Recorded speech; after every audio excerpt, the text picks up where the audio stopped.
Hello, I'm Ed Gallagher, President of the American Scandinavian Foundation and Scandinavia House, and it's my great pleasure to welcome you to Scandinavia House today for this program, which is rather a unique program.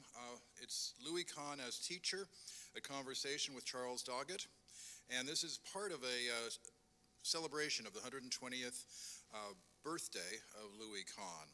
And it's presented here as part of the Archtober Festival in conjunction and in partnership with the Consul General of Estonia. It is a delight to have so many people here in the room. You know, we've been closed down largely for the past 19 months. We're just beginning in-person programs at Scandinavia House, but throughout the past 19 months, we have been having a very, very active online programming effort, Scandinavia House Online, and today we are joined by an audience members throughout the world. So welcome to all of you. We are live streaming right now, and it will be available on YouTube and on the ASF website. It's going to be an interesting conversation today, I think, very interesting. Charles Dagit is the founder of Dagit and Saylor Architects and has won over 60 design awards, including the gold and silver medals from the AIA Pennsylvania and AIA Philadelphia.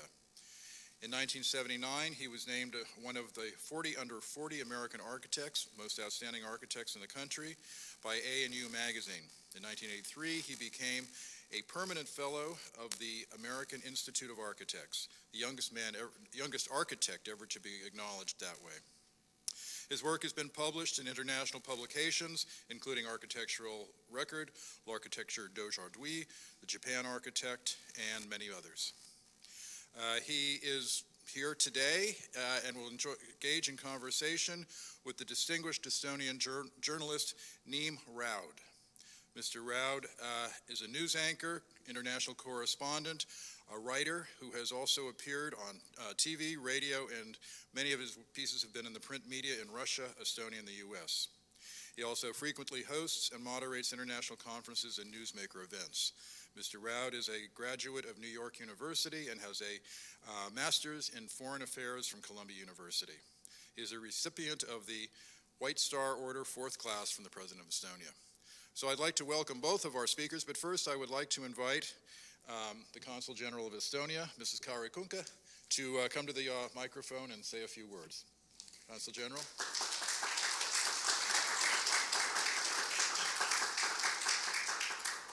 Thank you very much, and really it is such an honor to be here and to greet you all on behalf of our consulate. And first I would like to thank Scandinavian House for such a great collaboration between our consulate and hosting today's event.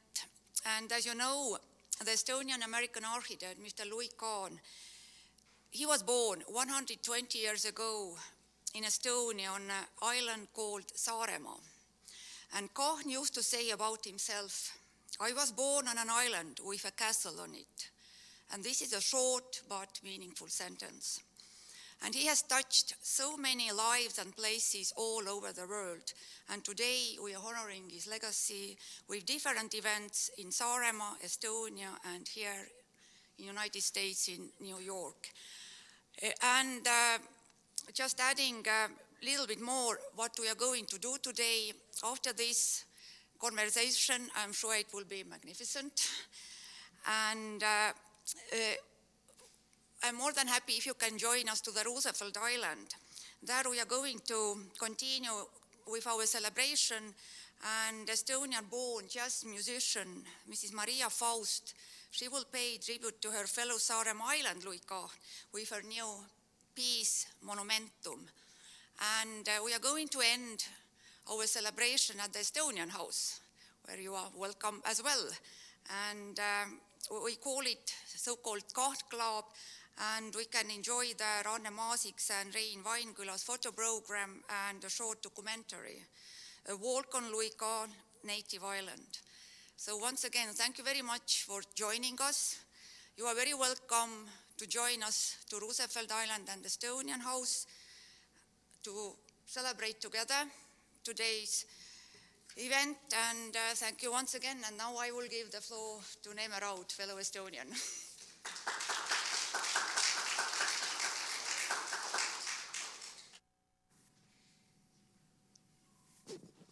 Thank you, and welcome to our conversation.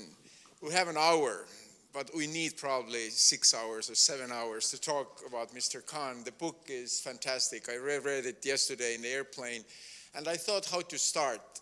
And I thought, since we're talking about a man who is not with us anymore, Mr. Kahn, when he would walk in here, you met him, how he would look like. He was short.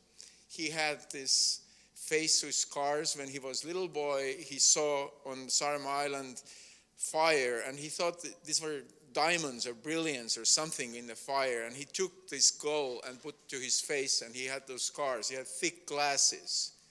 So if Mr. Kahn would join us here, describe how he would look like, how he would be. Well, first of all, he had an aura about him. He also had a Charlie Chaplin walk. He walked like this very often. He would walk down the street, always looking up, never looking out at the street. He was run into several times by buses because he was staring at buildings as he tried to cross the street.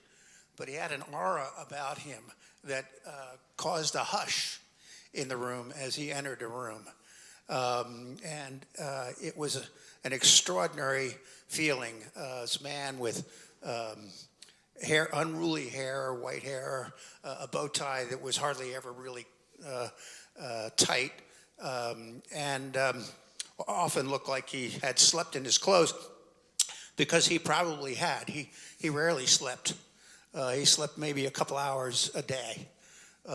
He was constantly working.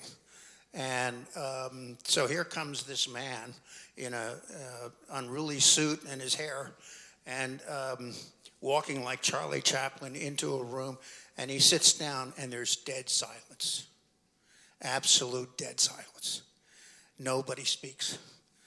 And only when he looked up and spoke was there a sound in the room, because the students were so wrapped in awe over what he had to say. And I should say that you talked about 6 hours. Our normal studio started at 2 o'clock in the afternoon. It was scheduled for that. We would leave about midnight, and he would talk from 2 o'clock in the afternoon with a tea break at dinner time, and then come back and talk until midnight.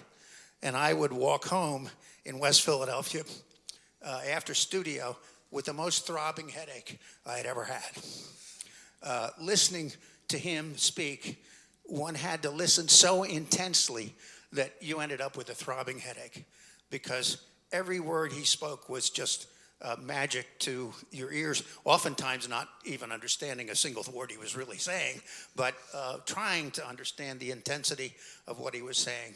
And it was an extraordinary moment throughout my entire career with him, which was 1 year.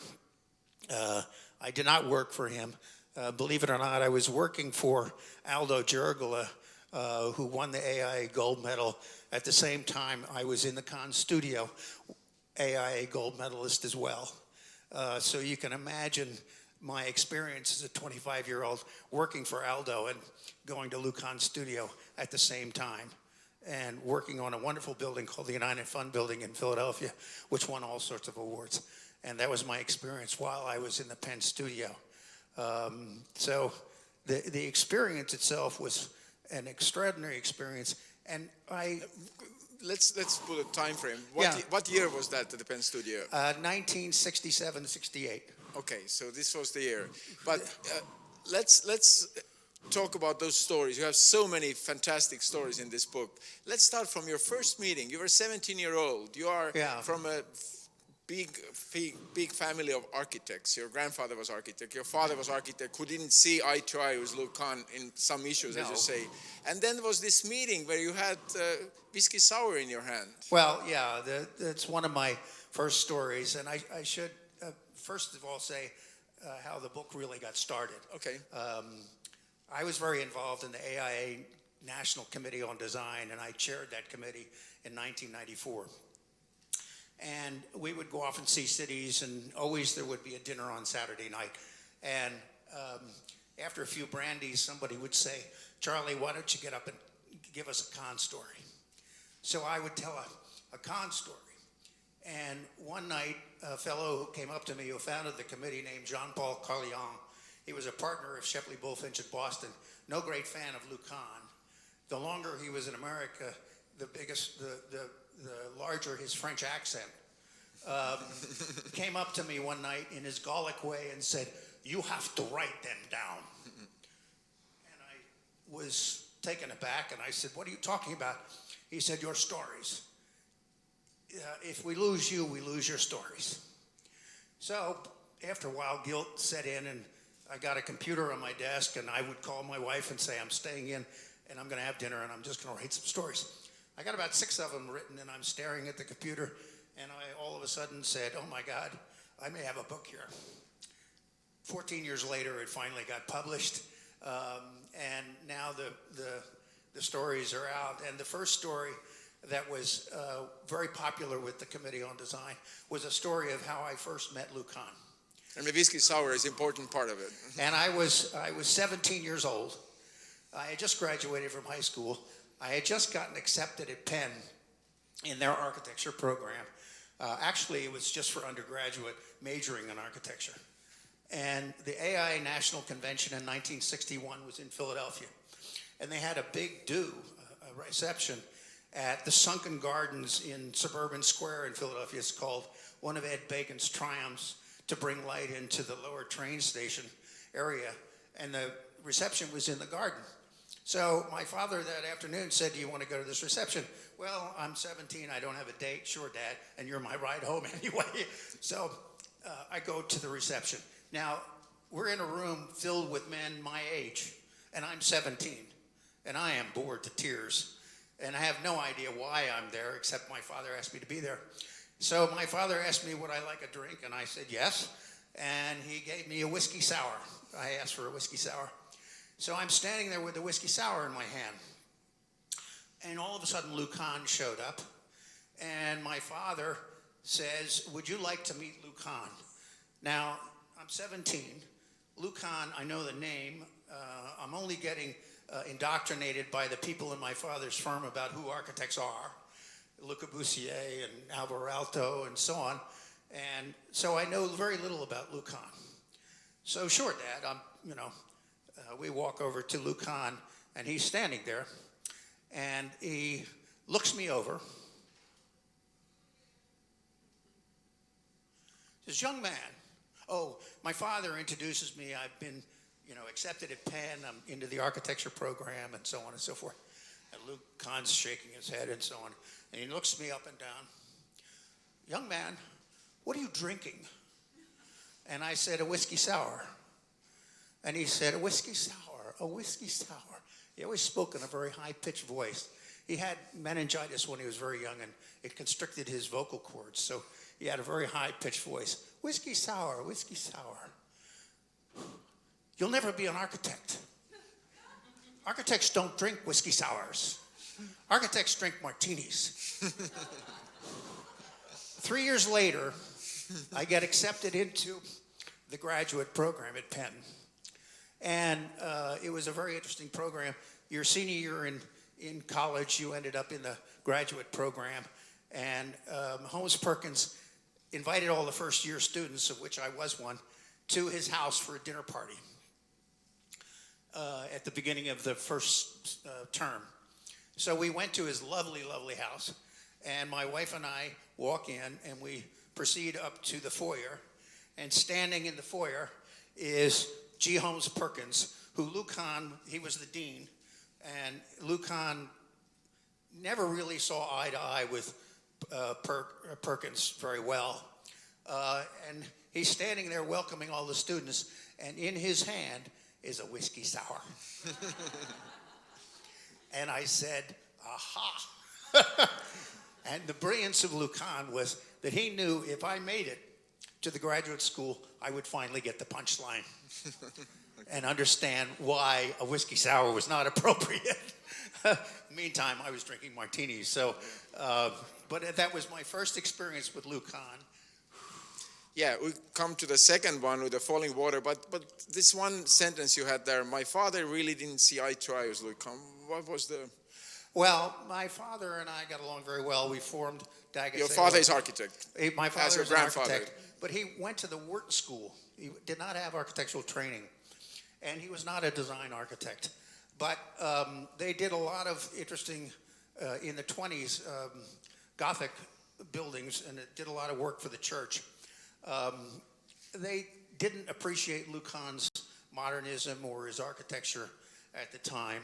And my father was not trained as an architect, which meant that we were able to act as a team together when we formed our own partnership, because he was the business guy and I was the designer.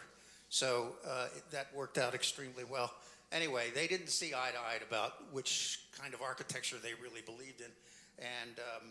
And Kahn knew that when my father came to him. And he was looking me over saying, oh, we have another Dagit architect coming up. You know, what kind of a guy is this going to be? Little did I know at the time that I would be ever in front of him in a studio, in the master studio. Also, getting into the master studio at Penn was very rare for Penn students.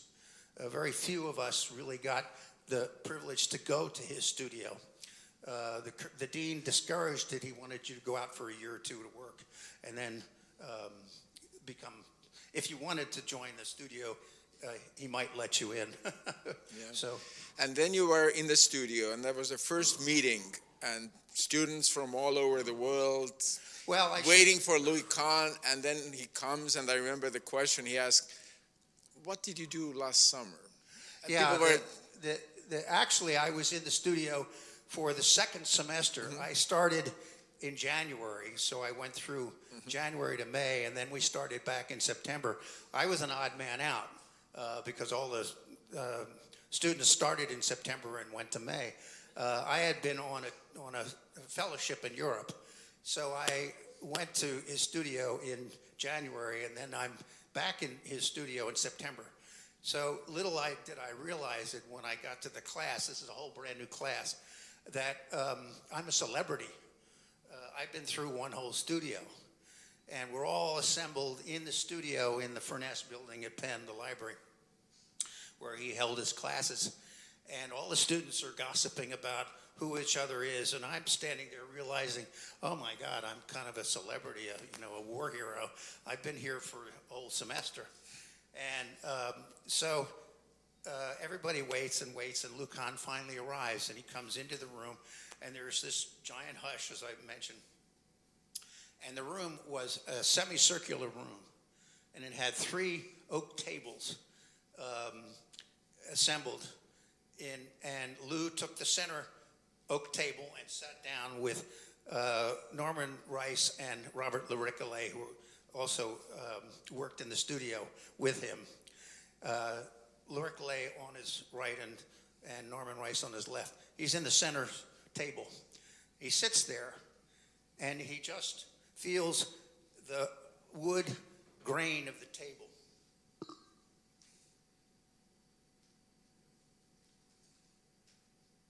For 5 minutes of dead silence. This is the man who is the supreme actor, and we're all waiting. And he looks up at the class and he says, "You there, young man, what have you been thinking about all summer?" What have I been thinking about? First of all, we came to hear him, and he wants to hear from us. Well, I didn't know this was going to happen, and I slowly but surely worked my way to the back of the whole class so that I could figure out what the hell was I going to say to answer that question. So the students went through, each one of them. I've been thinking about low-cost housing. Oh, low-cost housing, yes. Low-cost housing, that's a good thing to think about. What have you been thinking about? And if he liked your thoughts, he spent a half an hour or maybe an hour. If he didn't, he brushed it off just like that. So I'm waiting, and I can't think of anything. Of course, I haven't been thinking about anything all summer, but anyway. He finally looks at me and says, "Dagit, you there. what have you been thinking? And I thought, oh my God, it's even worse. He knows my name. and I'm trying to get in the neck of my shirt to disappear. But anyway, so I finally answered him, and I said, well, I had to drive from Cleveland to Philadelphia on the way back this summer. And on the way back, we stopped at Falling Water. And I've been in the cathedrals of Europe, and I stepped across the threshold of Falling Water, and I thought, perhaps I'm in the Cathedral of Houses. What do you think? Well, the students all gasped. I asked Louis Kahn a question. You don't ask Louis Kahn a question. And about another architect. And Louis Kahn sits there, falling water, yes, falling water. How does the stream feel now that it has a roof? And I thought, I'm dead. That's the end of that semester. I'm finished. And he says, falling water, yes, falling water. How does the rock feel in the living room? The rock would like to get up and walk away if it could. And he's getting angry. The arch from the guest house down to the house, he called that an arch. It's not an arch. And he slams the table, and I've had it. I'm finished. Why should I come back to class? And he goes on for about 45 minutes. The stairway down to the stream, the stairway doesn't even go anywhere. Why would you build a stairway that goes nowhere? And he goes on. And finally, he looks at me with a great glint in his eye, which he always had. And he looks at me and he says, but you know what? It's pretty damn good, isn't it? His lesson to the students was, you can be brilliant. You can criticize, but always respect. That's what he taught. Right there. And he was amazing. Every time he spoke in stories and parables and so on. He had a lesson to give you through his speaking. And that's the way he taught. So, but there is another great episode. Some of the students really got angry at one point that we came from all around the world to learn from him, and he's telling us just those stories. And that's how you describe how he solved this situation with his parable. That's also amazing. Yeah, he told parables. One of the things that you're referring to in the book, he noticed the students were getting a little upset because the way we were taught was, as opposed to the undergrad, the graduate program, you were at a desk and your teacher came to a desk and gave you a crit, and it was a private crit, each one, over your drawings, and they were yours. And you were in competition with all the other students in the class. So your drawings were sacred. So when your professor came to you, he would discuss what you had and with the problem that you were working on and try to help you solve the problem. In Louis Kahn, it was entirely different. We all pinned up, every single one of us, on rolling homosote boards. Everybody pinned their drawings up in front of the class. And those of us in the know knew that you only pinned up maybe once every 2 weeks, because Lou couldn't stand seeing something that was refined. So you had to have a new idea every time you came to class if you were going to pin up. So what you did was you went to class and you watched all the other students and you saw which ones had good ideas. And you said, hey, that's pretty interesting. Maybe I'll take a little from that and a little from this and see what I'm going to put up next week. And the students were getting really mad. We're stealing from everybody. And Louis Kahn recognized this. And so he came into class one day and he told the story of the parable of the first wall, the man who made the first wall. He said there was a man in the desert, and he was hot and tired, and the sun was beating down on him. So he decided to build a wall to protect him from the sun and give him shade. So he built the wall. And the wall was happy because the wall gave him shade, and the man was happy because the man was cooler. But the wall was sad because the wall had taken away the view of the mountain. And so the man carved a window into the wall. And the wall was happy because the man had the view. But the wall was sad because the wall was weak. And the opening was rough. So the man trimmed the opening, and the wall was happy. But the wall was weak. So the man made buttresses in the wall to hold the wall up a little better. And the wall was happy because the wall had buttresses and was stronger.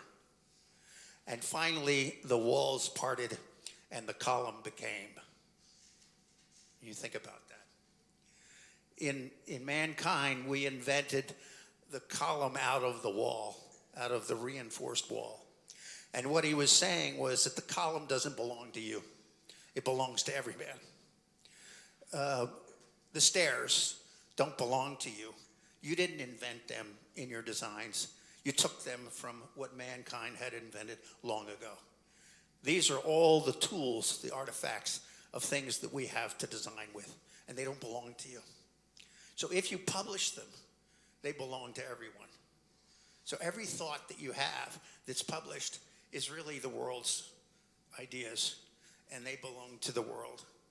Well, the students didn't feel any better about that. And he finally sat, and he would often, because he never slept, sit in class, and often he would drift off. And 2 minutes later, he would wake up and go on with whatever he was thinking. That's how his mind worked. So he would do that, and he woke up and he said, I started my career, and he went through his entire life experience. And he said, I looked at Mies van der Rohe, and I looked at Louis Kahn, and I took from them what I could. Corbusier, probably. Corbusier. Yeah. And he went on to explain his entire career. And he looked up all of a sudden to the class, and he said, but you know what? I stole from everyone until I didn't need them anymore. That was the power of his architecture. Now, what he was telling us is, you go look at everybody. It all belongs to you. You have to learn from everyone else. What Lou did in his studio was, though, he discouraged everybody that ever showed up with anything that looked like what Louis Kahn designed. He wanted you to find out who you were and discover who you were as a part of your own career. As I have said many times, when you went to the graduate program in architecture, you learned how to make architecture. Louis Kahn wanted you to learn why. Major difference, and how to think. And he imparted those values in his teachings. The one word that I came across many times in your book was think, think, think. That for him, it wasn't about drawing, about constructing buildings. For him, the important thing was quiet, think, and he was interested in thoughts. He only wanted to see thoughts. And he got very, very disgruntled when he saw you attempting to refine anything.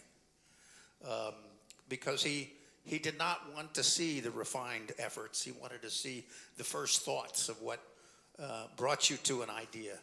All he cared about was the idea. Why does a building,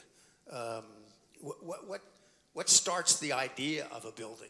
That's what he was searching for. So he often talked about the Salk Institute in La Jolla, California. And he also talked about Jefferson's University of Virginia. And Jefferson placed the library at the center of his composition, and then from that built the dormitories and the classrooms down the hillside and created the lawn, the famous lawn in the University of Virginia. And what Jefferson said, and he faced that lawn to the Blue Ridge Mountains to the west. And what Jefferson said in his statement and his idea, and that's what Kahn loved, is you study in my library, and out there, that's yours. And Jefferson was the architect and president of the West.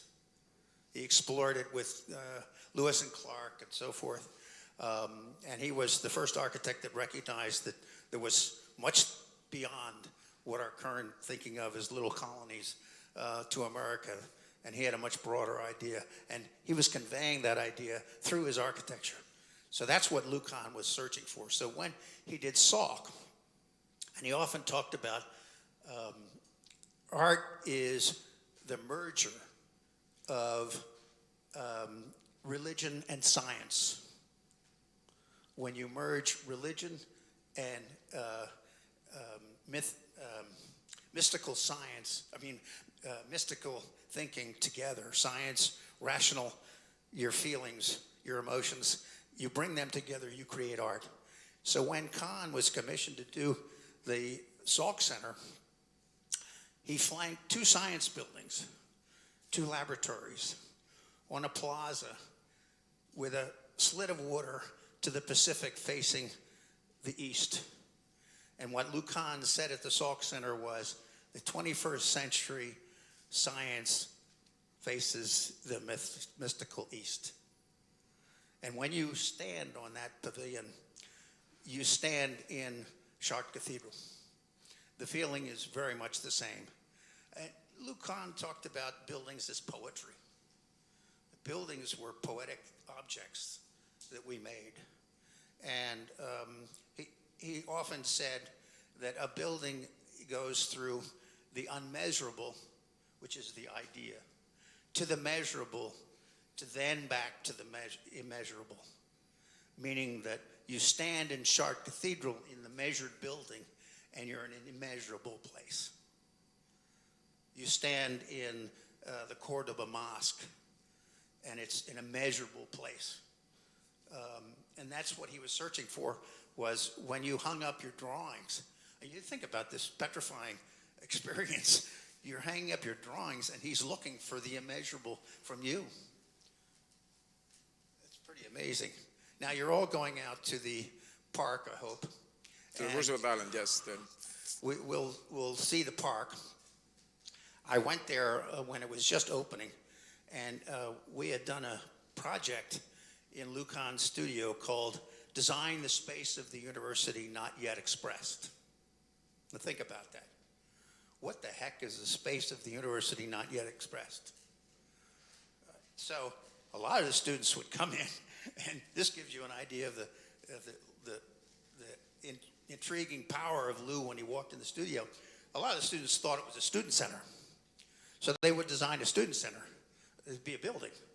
Louis Kahn would walk into the studio and say, "It's not a building, it's a place, it's not a building." And he would oftentimes say, these students would present these buildings, and he would look up at the building and said, "Your building looks like a turd on the landscape." And oftentimes it did, as a matter of fact. He was searching for the idea of the place of the university not yet expressed. The reason he did that was we're right in the midst of the Vietnam War, and Berkeley was the scene of the Student Center uprising. And he was there at the time, and he saw it, and he was trying to find a place where the university could have a place where there could be peaceful construct rather than taking things down. So he wanted to know what was the space of the university not yet expressed. So at one point during the exercise, I had shown little dotted lines on my drawings all over the university. And he looks at them with his big, thick glasses, and he said, "What are those?" I said, "Columns." And I was intrigued by Ephesus and the colonnaded entrance to the city that is flanked by columns all the way to the city. So I had these columns marching all across the university. He said, "Columns, columns, columns. Columns are good things." I said, "But what do you make it out of?" Oh my goodness. Granite. I said, "Granite, granite, granite." Granite's a good thing, but it'll never last. Only takes 1,000 years to get rid of granite. So I went to the park years later. Oh, and then in the process, I'd given up the columns, and I had drawn a square in the universities, in the middle of the university. And he looked at it and said, a square, a square. A square is a good thing. A square. Yes, a square is a good thing. That's all he said.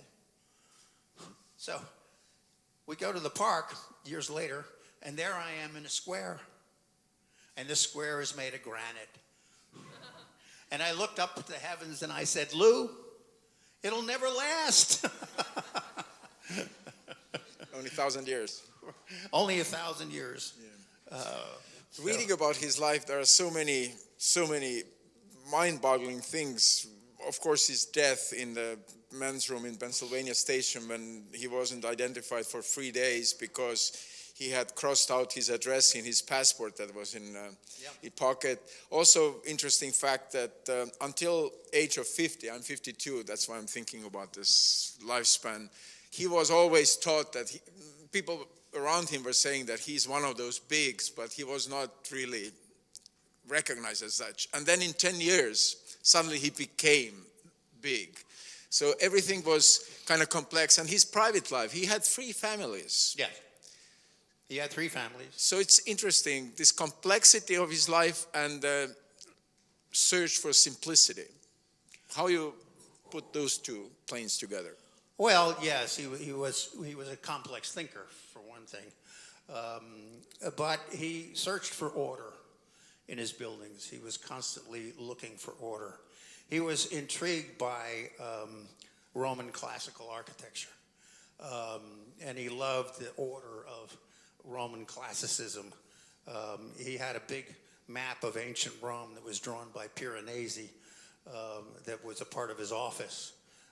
And he would often find inspiration in those plans of Roman temples that Piranesi thought existed in Rome at the time.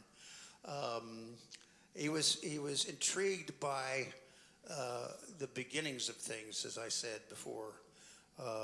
The buildings that he most loved were the unrefined beginnings of the expressions of things, like Paestum in southern Italy, which was prior to the Parthenon. He liked the Parthenon, but he loved Paestum. There's a big difference. Chartres Cathedral was the other one that he very much loved, simply because Chartres Cathedral is very clumsy, and it comes climbing out of the ground and expresses the whole idea of the flying buttress as something brand new and something invented. And he loved the inventions of things. And he loved to find the inventions in things. And that's what he was searching for. So, but he was searching for simple truths, simple beginnings. And you say, here he is searching in such a complex life and such a complex philosophy that was kind of hard to put together. He was certainly an enigma. I mean, we all knew that at the time that we were there with him. And we could never figure him out. I mean, you never knew what to hang up. And you also never knew how you did. I mean, you were never graded. The master studio got beyond that. You just went to the master studio, and if you attended all of the sessions, you got a master's degree. But what he was there for you to do was to try to find yourself and find out what kind of an architect you actually wanted to be. So, and certainly through my practice, I have to say that I tried to sort of amalgamate Louis Kahn with Corbusier and the other moderns in the work that I did. And Aldo Giurgola was a major influence in my work. And one of the most fascinating projects that I did was a monastery, which Louis Kahn tried to do a monastery and never got beyond schematic design. I actually had the great, immense privilege to build one. And it was built out in Bucks County, and it was published in ASNU magazine in Japan and so on and so forth. And it was an extraordinary experience to work. It was a monastery for nuns, the Poor Clare sisters. And they live under the Order of St. Francis. And so they're Franciscans, and they're extraordinary people. I must say, when I was doing the project, I had read One Day in the Life of Ivan Ivanovich by Solzhenitsyn. And he woke up one day in his bunk with nothing and decided he was the freest man in the world because they had taken everything from him. What I learned from the sisters was they were the happiest people in the world. They had nothing. Yeah. They were amazing, absolutely amazing people. And she went along with everything that we wanted to do. One time I'm designing something, and she looked at me and said, "What do you think Corbusier would think of that?" And I turned to her, because we would talk about the architects that inspired me, and Louis Kahn and Corbusier and so on. And they had bought all the books. And they studied the books that I had talked about to learn how to do this monastery with me. So that's why she asked that question. I was a few weeks ago in Venice for the architectural biennial, and knowing that we will have this conversation, I was thinking, reading the biennial this year, because of COVID, it's like a big university paper. They said everybody sent videos and things and a lot of thoughts and a lot of words, but one architect said that everybody's disappointed in politicians in the world. Architects need to take a lead in the world to show how to build a new world in this new day and age with climate change and everything. And I was thinking, what would Louis Kahn think of today's challenges in the world? How would he work and function and live and create in today's world with those challenges? And you had some interesting thoughts about Iraq and Bangladesh, and you mentioned before. Well, one of his most extraordinary buildings, it's up on the screen from time to time, is the building in Bangladesh. And here is Louis Kahn asked to design as a little 5 foot, 7.5 inch ruffled hair Jewish architect, an Islamic capital, the only Islamic republic in the world at the time. And he's asked to design the assembly building. It'd be probably unheard of today that a Jewish architect would design an assembly building for an Islamic republic, but anyway, and he insisted on the building having a mosque. And he designed the mosque. And he was so strong in his views that they let him do that. And the building is an absolutely extraordinary building. How would he respond to today's architecture? I don't know. But you had the great idea about the Iraq War. Yeah, Bush. I was often an advocate. Comparing with Bangladesh. I felt like writing a letter to George Bush. One of the things about Bangladesh is that the Bangladeshi people often have the Capitol building on their bumper stickers, images of that building. They're so kind proud of unifying thing for the country. And it's a completely unifying building for the country. And I felt like writing George Bush a letter saying, you need to find an architect of Louis Kahn's stature to design them a Capitol building that they could revere, and that will hold the country together. In Iraq, yes. Because they don't have a symbol. And many of these various upcoming world countries don't have symbols. I mean, we have our own Capitol building as a symbol in the White House and so forth. And these things are symbols. And they become the very essence of your country. And so many buildings are not that kind of a symbol. There's a new German capital in Berlin, which is very striking, but I don't think it's capable of being a symbol for Germany. So Norman Foster tried with the It's a great complex of buildings and wonderful modern buildings, but it doesn't impact on your cognizance that that's it. That's the country. And there are very few places in the world that are like that, that are symbols. And we're very lucky in America to have the Washington Monument and other symbols that, unfortunately, you ask how Louis Kahn would react, but we're trying to tear symbols down.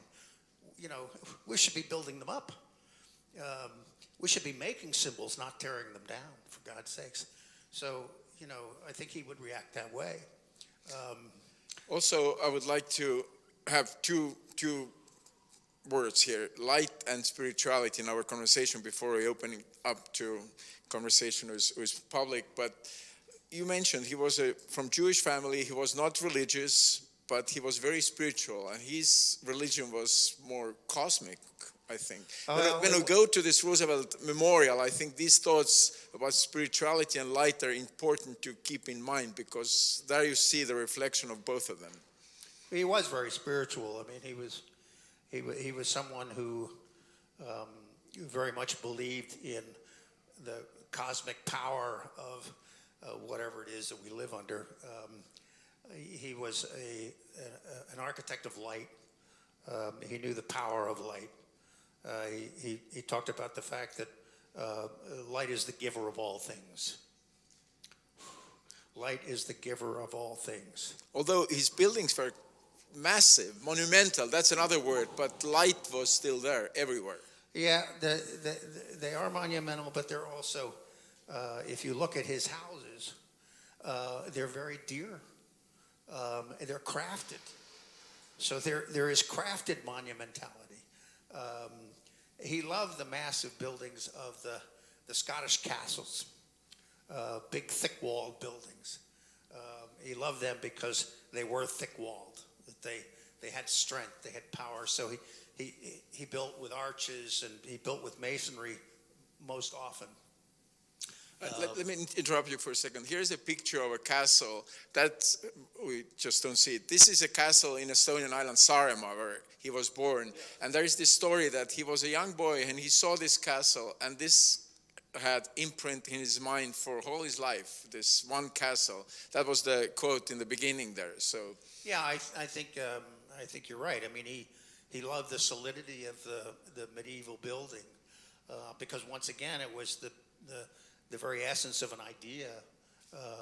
It wasn't refined. It wasn't a palace. It was a building to simply protect yourself from outside forces. And the light.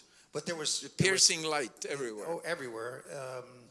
And he was the architect of light. I mean, he had the building, the Exeter Library, which is shown here. He called that building. What he said of that building was, he celebrated bringing the book to the light. The book is no good without the light. You need to bring the book to the light. And that's what the idea behind that building was. So he searched for those ideas. The whole idea of bringing a book to the light. Would you really think about that when you were commissioned to design a library? I mean, it's a warehouse full of books. And he was bringing the book to the light. I think he was very much inspired by Frank Furness's library at Penn, because the light in that building is startling. It's amazing. We had two libraries on the Penn campus at the time that we were there, a brand new one, which was designed by experts, and an old one designed by Frank Furness. We all studied in the old Frank Furness library. Everybody hated the new library because it was designed by experts, and it was just a big warehouse of books. Hard to find books, as a matter of fact. So Louis Kahn was there when that building was being built, and it's all arches, the whole building. It's really an extraordinary building on the Penn campus. If you're ever there, go visit it. And the Richardson Medical Research Building you mentioned was his first real foray into fame. That building came out of the ground like his ideas of Stark Cathedral. And when it did, it absolutely rattled the American architectural scene when it got to the forefront of, Philip Johnson called it the most significant building of the 20th century at the time. So Lou got the commission to do SALT from the Penn Medical Research Building. And that's what led to that commission. And his only memorial structure. I don't know how to describe it. In New York, that's the Roosevelt Island where we will go soon all to see it. The monumentality, light, everything is right there. It's startling.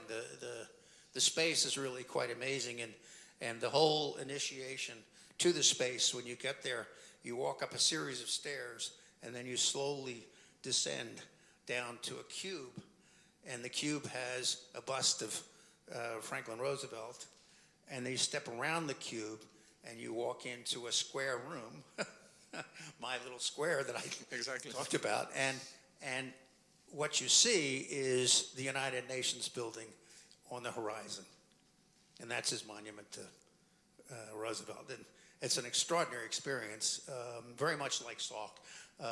It's a cathedral space. If you don't realize it, you realize the kind of sacredness that he felt very much that he talked about making a path to the stream. That one of the first architectural acts that mankind ever did was make a path to the stream to get the water. And it's the first time we affected anything on the earth. My first building that I designed was a major gymnasium building, and I was out on the site when they were excavating for the building. It's a big footprint building, a lot of space on the ground. And I'm looking at it thinking about, I've just dishomed all of the insects that live in this plot, realizing that I had done something to the earth that made it different. And that's how Lou wanted to teach you about the building, that you made an impact on the earth by making a building. And it's there for as long as that building exists. And he taught that, I think, to the students, that he taught the sanctity of architecture. Let me put it that way.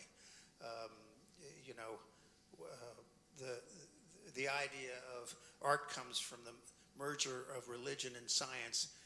He always revered the religious space. So he was not a religious man, but he revered the space that exuberated or exhilarated you through the spiritual place. That's what he was constantly looking for. So the Salk Plaza is that spiritual place. There you are in the heart of science looking out to the Pacific. And it's enthralling. And also the Roosevelt Memorial, the same. The same thing. You're looking You out. look at New York. Yeah, you look at New York. The whole city is there for you. And he's saying all of that. Well, he often talked about the marketplace. One of the things he gave as a student project, I did it, was to redesign the University of Pennsylvania, leaving all the buildings in place. And one of the students put a mountain on the Schuylkill River to climb up on. And he just flipped out over that idea. And that's what we all stood around and we saw that idea and said, okay, now what do we do, right? And Lou looked at it and said, because we can bring the university to the marketplace. The whole idea that we interact with the marketplace every day, obviously. How true today when we can't get anything, right? The marketplace and the university, the intellect and the actual was an idea that he was very intrigued about. I think it's a great thought to end our conversation, and I think I was planning about questions, but we have such a nice friendly group and it's such a great day outside and we have Estonian sparkling wine there, and let's toast Lou and let's have those conversations and questions there outside and at 3 we o'clock. can do that, yeah, sure. Thank you so much. Such an honor to meet you and talk to you. I should plug, I do have copies of the book if you would like to get a hold of some. Sure. And the book will be also in Estonian in a few weeks. And Jaanika Perina is our cultural counselor here, so you would like to say something. Just a couple of words. I'm just a messenger here from the Estonian Kahn Foundation today, who is furiously working to get this book translated to Estonian. just, can you take the microphone because people are watching online so they can hear. Estonian Kahn Foundation is translating it, and we hope that it could be ready. Of course, how many of you would benefit reading it in Estonian? I don't know, but it will be available soon, and we just have the cover design. But So we you'll hope to be deliver internationally best-selling author in different languages. Absolutely. But until then, we'll have the slides that we've been looking at are all photographs by Arne Maasik, Estonian photographer, whose exhibit we have at the Estonian House. You're welcome to see it there. It's on 34th Street, not far from here. And the book is a gift to you. Thank you so much from all the foundation people there who are celebrating Kahn 120 today in Kuressaare, Saaremaal, so they're not here. But thank you so much. Thank you.